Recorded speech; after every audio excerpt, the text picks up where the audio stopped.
Fate has yielded its reward. A new world to call home. We live among its people now, hiding in plain sight, but watching over them in secret, waiting, protecting. I have witnessed their capacity for courage, and though we are worlds apart, like us, there is more to them than meets the eye. I am Optimus Prime, and I send this message to any surviving Autobots taking refuge among the stars. We are here. We are waiting. Are you just gonna get hammered? Get me a toaster. Magic Angel Robot from Winnipeg! What the hell are you talking about? This team is ruining my life!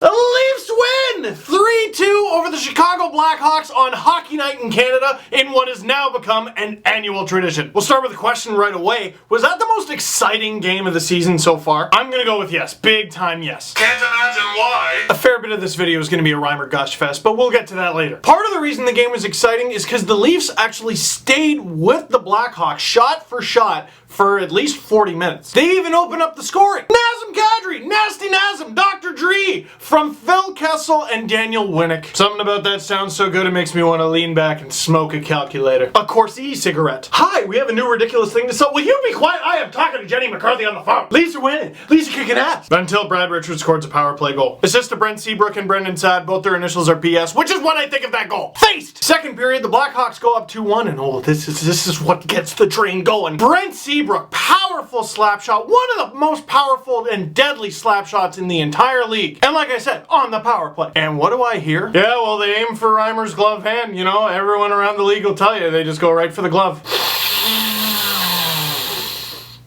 I don't have the strength. Hold off, Steve. Just a few more minutes. You got more than half a game to talk about. I'm gonna explode. And then JVR scores to tie the game, and that was nice. You see, it's okay. It's all the things you were saying about Reimer. It's fine. I forgot all about it. It's fine. Then early in the third period, which is really the only time you saw the Leafs in the offensive zone. Big hit behind the Blackhawks net. Leo Komarov in front to Peter Holland. Take a knee. Blackhawk killer Peter Holland. After the game, Peter Holland goes, yeah, I don't know. I guess I'm a bit of a Blackhawk killer. And everyone said, wow, that's kind of cocky. Numbers don't lie, son. Arrest that man because he is a Blackhawk killer. Killed him last year and got the GWG this year. Once he starts killing the other 28 teams, that'll be great. Until then, he can continue killing the Blackhawks because the Leafs have no business beating the Blackhawks, let's be honest. And after that, It's showtime. sometimes the world needs a hero.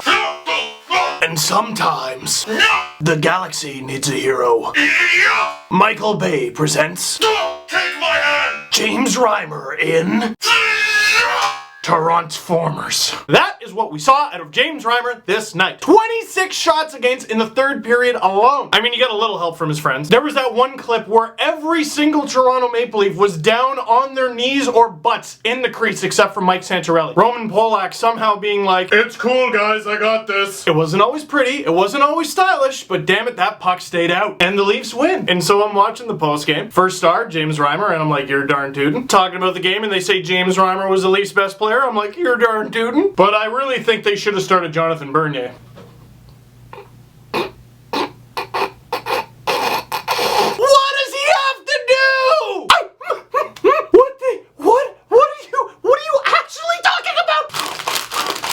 I can't, and he actually stopped 45 shots, which is Bernier's number. Did anyone else notice that? A little bit of irony. What does Reimer actually have to do? I'll give you an idea of how hot I am over this. I'm defending Randy Carlyle right now. The Leafs beat Columbus. They somehow beat Chicago. They're in the middle of a 3-game winning streak. I can't remember the last time I said that. Bernier has had a garbage season so far, and they gave him a darling of a start against the Buffalo Sabres to build up that confidence a little bit. And he wins, as the Leafs do. They play an injury-depleted Columbus Blue Jacket squad, and who cares, it's still 2 points, and he wins, and the Leafs do. And they play Reimer in the game against Chicago because games in back-to-back nights. What the hell would be the point of putting Bernier in for that one? And Reimer wins, and the Leafs do. This is why we cannot have nice things. And look, I think there's going to be a little misconception that I think Reimer is the perfect goaltender. No! No, nay. And I would hope you don't have that perception of me, because I don't think that you think that Bernier is the perfect goaltender. Because he also is very not. What have you seen so far this season out of Jonathan Bernier that suggests he should be taking on the Chicago Blackhawks at home that Reimer hasn't done? After all, as we've said, we have two good goaltenders. And guess what? Freaking win! And guess what? Freaking complaints! And people watch my videos, oh, look at this blogger going all crazy. You're the one who's crazy. I am perfectly fine. So let that be the question of the game, along with the Peter Holland goal celebration one. Am I crazy, or is this crazy? So I'm gonna go ahead and stop before I pass out. So that's it for this video. If you liked it, click like. If you really liked it, click subscribe. Tell all your friends, and I'm not crazy, you are!